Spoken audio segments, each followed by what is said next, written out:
Good morning, everybody. Good morning. You're listening it is to morning. You're listening to a unique edition of Walk-ins Welcome. We're calling it Coffee and Conversions today. Yeah, you got your cup of coffee. I got my little cup of coffee. No more Alani New. No Alani New today. We still have some in the fridge. I love Alani New, but they abandoned us, man. They did. They quit stopped sending us free stuff. Not that we earned it or deserve it, but we felt like we earned it. I feel like we did. Anyway, so coffees and conversions. I'll crank up my energy level.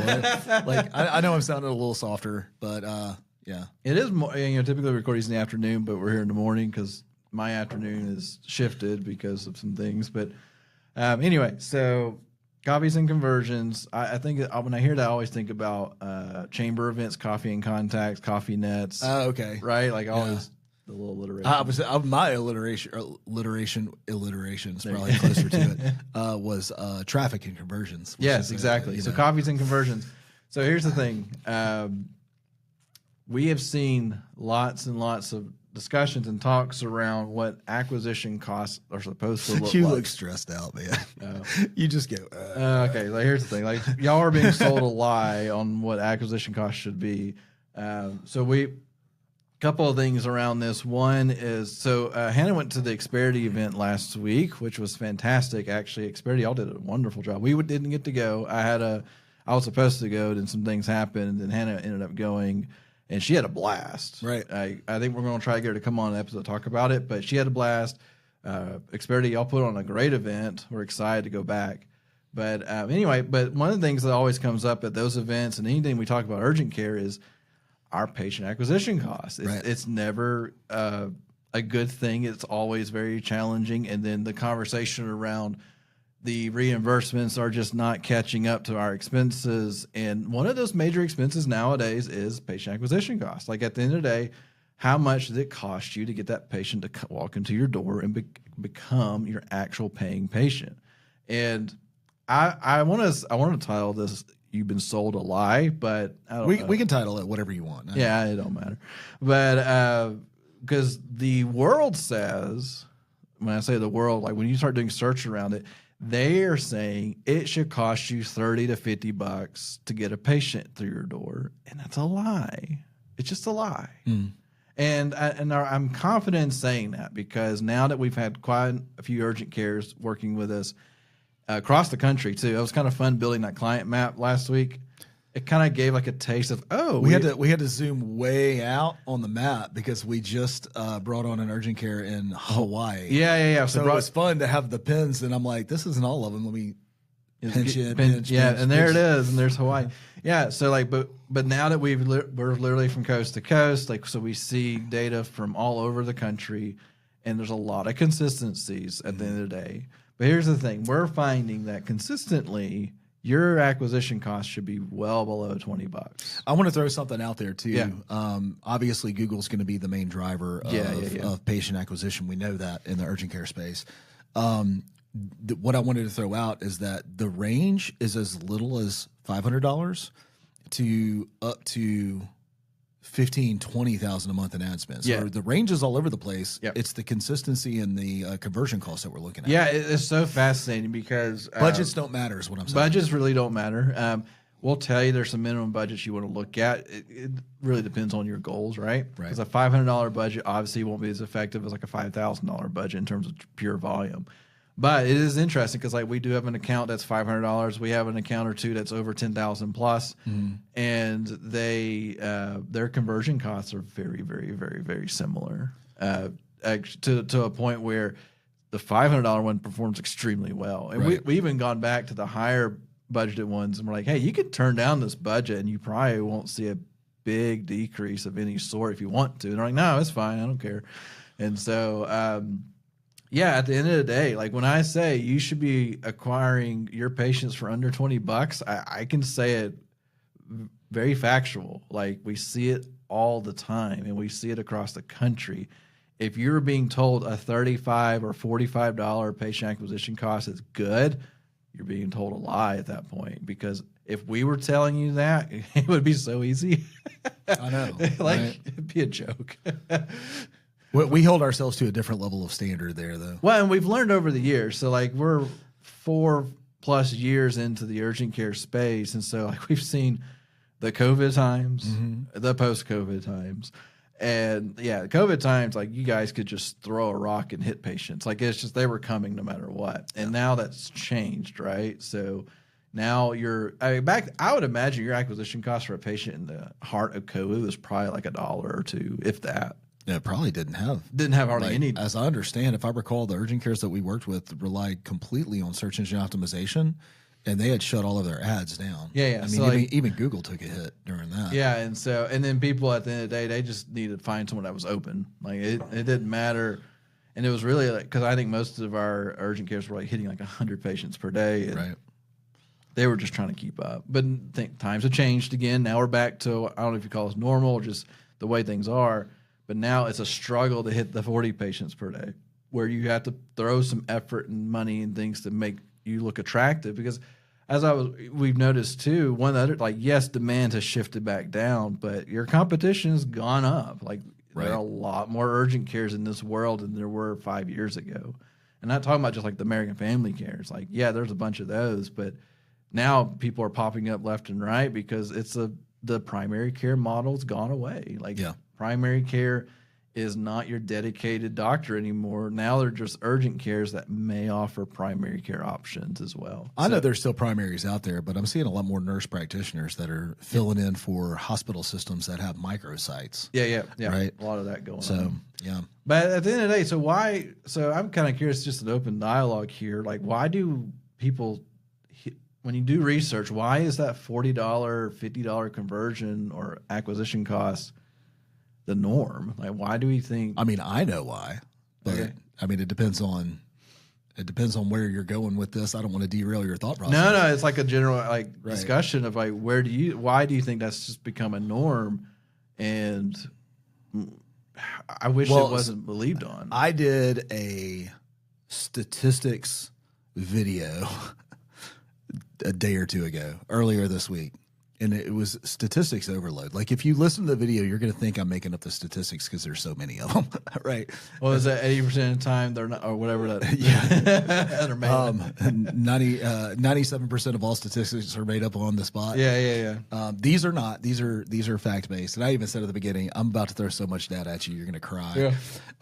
But you need a cup of coffee, sir. I know. I feel do I need to slide that over to you? Morning. What do you do? All right. So, essentially what I found in digging into the data, one of the problems, and this is just what we're seeing when we acquire accounts, and then of course, you know, what the research shows out when we're looking just on search, like what is Google telling us? Most people are setting their radius at 10 to 15 miles. Oh yeah. All right.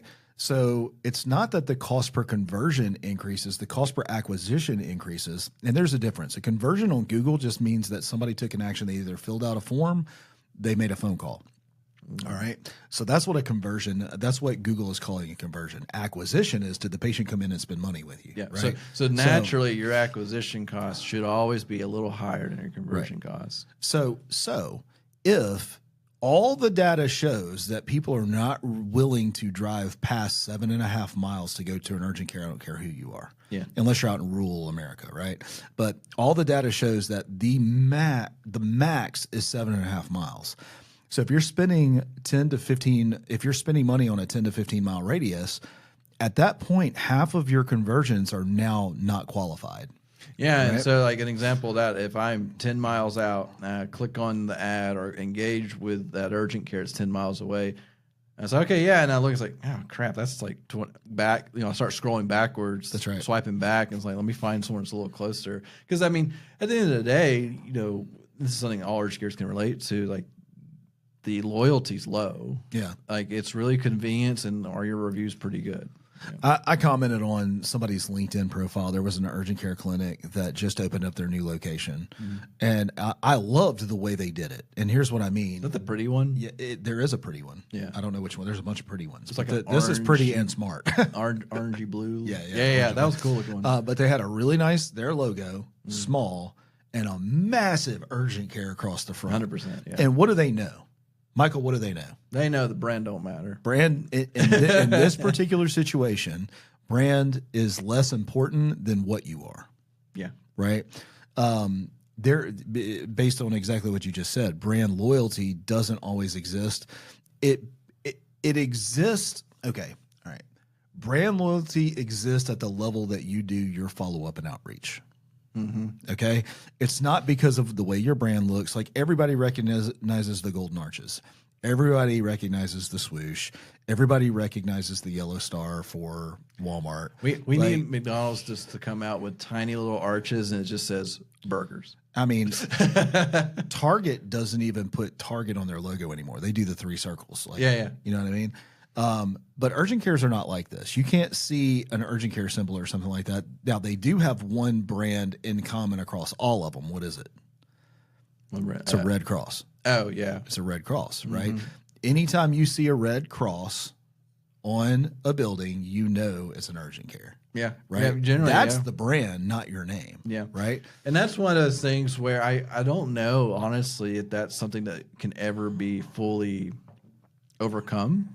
Because a long time ago when I went to Europe, they had pharmacies, but you didn't know they were pharmacies except for the green cross. And that was it. Like there was no branding on it, but they were like individual pharmacists. Michael, name a barber shop. Well, I got Pit Stop. Okay, good. We know Pit Stop though. Yeah. But what is it that all barber shops have in common? Little white and red twirly thing. That's it. Which is the old school bleed your wrist out. Is that what that is? Yeah. So like you remember barbers actually used to be the doctors of the day. You go to barbershop to bleed out your old blood. That's why it's red and white. Might as well get a shave while you're there. I don't know. Exactly, because they had the sharp stuff, right? Stuff. Like, let's go ahead and clean that up while you're dying. Because they thought you're sick, let me give you new blood. I had no idea. Oh, really? Yes. Okay, cool. That now reminds me of the demon barber of like whatever street. That play where he just killed people. It all makes sense now. Anyway, the point I'm trying to make is like even with the barber shop, like you started looking by the symbol, you stayed because of the service. Yeah, right? Like you come back because you had a great time, great experience. You felt like you were not just a number, and the results were good. We've gotten so far off of patient acquisition at this point and cost per lead, but the point we were trying to make though really is just simply like the brand isn't near as important as what you are and the radius in which you're going to serve your people, because people are not going to drive. Like if there's let me say it this way, if there's 15 fast food restaurants in a 10-mile radius, you're not going to go to the 20-mile radius to get food. No. That's the same thing with an urgent care. Yeah, I mean, I don't like making the comparison, but ultimately an urgent care and a fast food restaurant have very similar challenges around them. They do. Because the costs are very, very similar to the individual, and then the product, the service that comes out of it is not too different from each other. And I'm doing a talk at the urgent care convention in May, talking about the front desk evolution, like how to empower your front desk more. And one of the things I'm going to be comparing is like just a little snippet in here. So if you compare a McDonald's and a Chick-fil-A, at the end of the day, the food quality, like you could say, oh, well, Chick-fil-A's got a better chicken sandwich. Sure. But at the end of the day, it's still feeding you, right? Like the lunch at a McDonald's and a lunch at Chick-fil-A aren't that much different. The pricing's very similar. The speed is pretty similar. But when you actually pull information on it, a Chick-fil-A does an average Chick-fil-A does $9 million a year, and average McDonald's does $3 million a year. Mm. And so a lot of that goes into like the experience and like the dedication. Like, are these people that are buying Chick-fil-A, like they know what they're getting every single time? Like it's almost weird to go to a Chick-fil-A and the experience is bad. What I have noticed though with McDonald's is the service is I'm not even gonna say hit or miss. It's mostly miss. Right? It's mostly not as bad as Wendy's, right? But McDonald's food is consistent. Yeah, I'll give them that. Their speedy burger system or whatever they called it. Yeah. Like that is that every time I get a quarter pounder with cheese, it's the same no matter where I go. Yeah. And that is the secret for them. Yeah, it really is. But at the end of the day, like when you talk about overall experience, Chick-fil-A usually takes the crown almost every there's time. No doubt. Like no doubt about it. And I know that brings people back right every single time, because the sandwich is the sandwich. Like, it's good and everything, and there's that. But like, for us, like, I have a 5-year-old, and we like going to Chick-fil-A. One, they still have play. Like, they still have, they call it play, that's McDonald's, but they have like an actual indoor thing for her. And then it's consistent. Like, I don't have to think about it. They bring the food to you. Like, it's just nice. When I go to McDonald's, like, they have these same offerings, but the experience is just not quite. It's radically different. It's just not there. Well, so we've talked about radius, and that's one of the main drivers of the higher cost per acquisition. Is you're in a 10 to 15 mile radius. Only 7.5 miles is really relevant to you. So 50% of the clicks and leads that you're getting on Google are no longer qualified just due to radius. Yeah. The other thing is what we see a lot of is people are running what's called PMAX campaigns. And that is Google's basically done for you system. And what is Google's, think of it like this is important. What is Google's goal? Money. That's it, right? They want to put you in front of as many eyeballs as they possibly can do to get people to click, because they only make money when you click on an ad. I saw a comparison of Google back 20 years ago and Google today, and it was like search result was like one little block, and now it's AI overview that you have to question completely if it's legit or not, followed by ads, followed by map. There's your result. It's like 5 things down. It's because at the end of the day, like they're trying to be all search to everybody, and they've lost that now. Like we've seen a lot of stats on this now where before AI hit the prime time, you know, we were talking like 97%, like over 90% all search was Google, and now it's like 40. Yeah, now when you do all search, and we're talking about not just simple text search, but like all search, where now you have like 5-10 platforms you can pick from now. And so when you do that, like it's like closer to 40% of their search is just there. So they've lost a lot of market share. They'll never admit it. They've lost a lot of market share. They're trying to figure out. So I'm going to agree to disagree. Okay. I think it's changed, and here's what I mean by that. I think they have the exact same amount of eyeballs. Yeah. All right. I just think more options have opened up, and their market share has not changed. And therefore, if a pie has 6 slices and then now I'm cutting it 12 ways, I still have exactly the same amount of people who would have come to me for search. So I still think Google is completely relevant. But when you look at the market share, this happened at the intensive I just came from, where he was talking about that. He goes, well, now you have 16 different AIs that are searching are serving as a search functionality. You have Apple the HomePods, you have the Alexas, you have all of the voice searches that have stepped into that search. YouTube is the second fastest. By the way, get on YouTube. Yeah, YouTube, and still like today, YouTube is one of the #1 search engines out there. That's right, and it's been that way for a very long time, for sure. And you know, we all thought, well, maybe TikTok took that over. No, TikTok, like, it's still great for short form. Like, I find TikTok fantastic for like little snippets of information, like maybe cooking or things like that.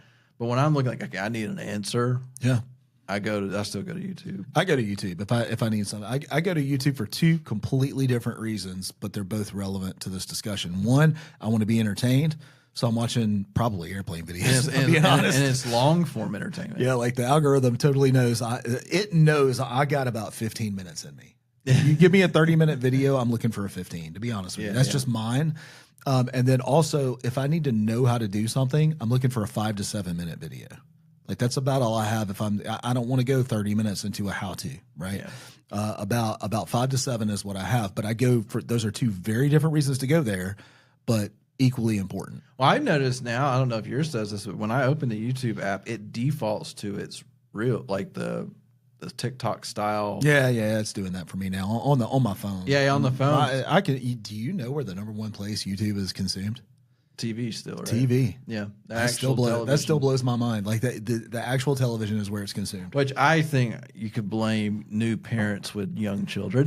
But that is it though, right? Like that's. My kids grew up. Well, Connor would not be in this. Connor watched actual like some television, probably VeggieTales or something. Yeah. But then Preston and Samuel both like they consume, if they're watching content, it's on YouTube on the television. Yeah. Well, I mean, like even Addie would be, you know, she's not a Cocomelon person, but it was like that is. But she's not that. But there have been layers of videos and series that we would watch on YouTube, and because yes, you run the risk of YouTube being weird because they don't catch everything. But at the end of the day, like there's a YouTube Kids app that works well too. Like all these things, and but no, I get it because to me YouTube is like, let me sit down and absorb something. Right. TikTok, any Reels, anything else that's quick format. Let me just find, that's kind of interesting for 15, 30 seconds. Right. Let me move on to the next one. Let me move on to the next one. Move on to the next one.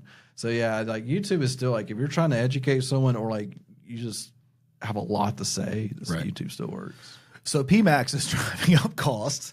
PMAX is driving up costs, and PMAX is designed for you, the clinic owner, to run your own ads without hiring somebody like us.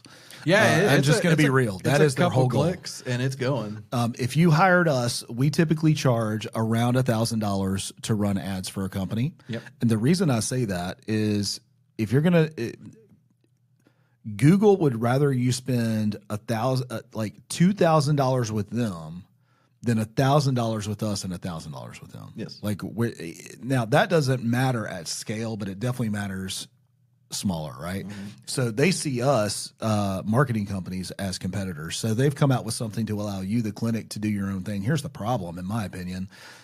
Every time I've seen PMAX campaigns, I tell you what, actually, if you're running one, y'all are our best clients. Y'all are our very best clients. Quickest wins, right? Yeah, every time somebody starts running PMAX campaigns, about 90 days later, we get a phone call because there's always about 90 days worth of data of just absolute trash. Yeah. Because PMAX is just set like to take your money. I don't know how else to say that. I'm not trying to be rude to Google. Well, and I rely on Google. But. So what we've seen with PMAX was really, really, really built for e-com. Yeah. And there's a need for that because when you have an e-com site with thousands of products, like you need some heavy lifting from the software to make it work. But then they allowed everybody else to use it, and they never changed its formula. Right. And so instead of it trying to sell a product, it's trying to now sell a service, and it doesn't know. Right. And if you're sending it to your homepage, you're losing out there too. There's so many things, but no. At the end of the day, I'm glad you brought that up. That was going to be my next point. Yeah, but at the end of the day, like you said, like PMAX, like it's a product of a company that makes revenue and profit. Right. It's going to always bend itself, and no matter what, good or bad, it's always going to bend itself toward, is this going to help us boost our numbers? Right. And at the end of the day, that's their goal. Like I hate to say, like Google they're not evil about it. It's just they're just being a business. They got to make money, and they always make a profit. Yep. Another reason that your cost per acquisition is probably higher than it should be, or you're being lied to, or however you want, is it's kind of self-inflicted. I'm sorry, clinics. This is on you. It's your marriage to vanity metrics. Because you want to show up in every single search, and you just like to see your name in every kind of search. That's costing you money. I'm not trying to be rude to you, but like you're costing yourself money because you like to see your own name. And I get that. I feel you on that. But in the urgent care space, there's about 10 to 20 keywords that actually matter, that actually convert into patients. And let me tell you the biggest culprit that you want to be seen in, but does not convert. Just saw a Slack message on it today. Walk-in clinic. Walk-in clinic gives you tons of eyeballs. Lots of impressions. Guess what? No conversions. Yeah. Why? Think about that. Think about why. Let's just use common sense here. Are you planning on calling or converting, or do you just want to walk in? You're right. You see what I'm saying, right? Like it's never okay. So use that keyword for search engine optimization and don't pay for it because it's not going to convert for you. Well, yeah, because at the end of the day, you're feeding Google bad data. That's it. Because it didn't convert. They may have clicked the ad because of walk-in clinic, but then they're just looking at it, saying where it is, and then they don't do anything else. And then Google's like, well, that was not good. And then the conversion never even happened. The only way I would do that keyword is if it went to a dedicated landing page, so it had its own ad set, and the conversion was get directions. That's the only way. Yeah. It's the only way I would do. Click the drive. Yeah. Basically. So yeah, exactly. So or a special like send to my cell phone, right? Send directions to my cell phone or something. Yeah, right? yeah. That's about the only way that I would use that keyword. But that's exactly what I'm talking about. That keyword is costing you a fortune because it doesn't convert and it drives all of your cost up. Yeah. Right. And the impressions are high because they don't always want an appointment. They just want to see if you're open or not, and then your impressions go up. But yeah, walk-in clinics, and we've experimented on and off because we thought walk-in clinics was like, hey, yeah, it's getting a lot of traffic. Then the conversion, like, no, the conversions are really rough. Right. Exactly. And so like we've gone back and forth over the past 2 or 3 years about it, and then we've just at this point like, no, walk-in clinic, it's a cool keyword, but it is not your conversion-friendly keyword. Right. Well, that's driving it. So vanity metrics are driving it. Radius is driving it. PMAX is driving it. So those are the main culprits of things that are driving your conversions up through the roof.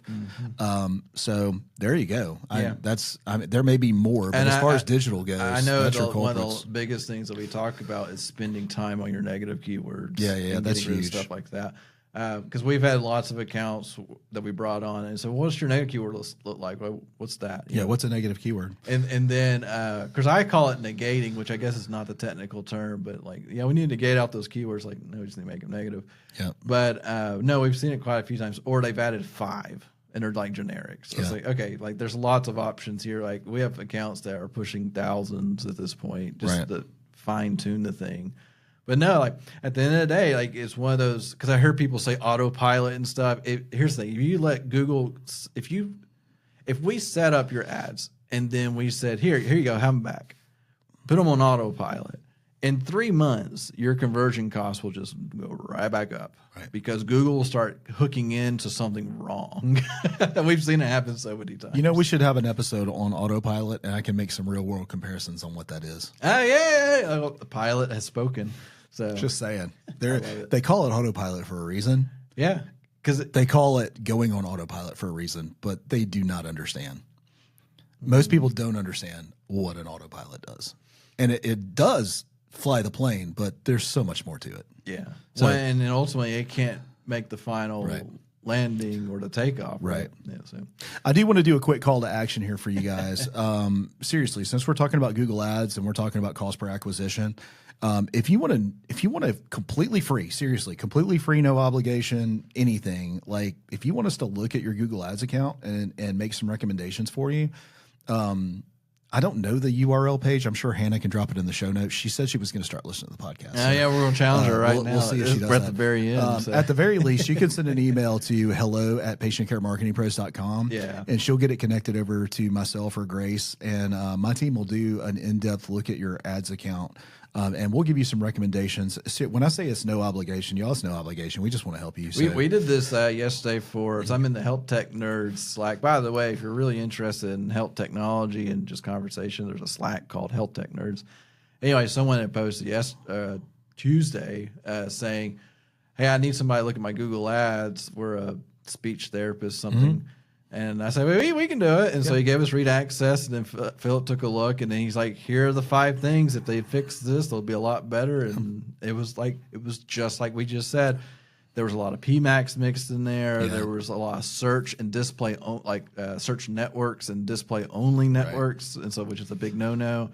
And then his budget was like $6 a day. Like you're not going to get any traction there. That's like a click. Yeah, like it's never going to work. And so but within a couple of bullet points, like if you made these changes, boom, you're going to have such a better time. But yeah, so we're happy to do it. We actually love doing it because we love seeing what's out there, honestly.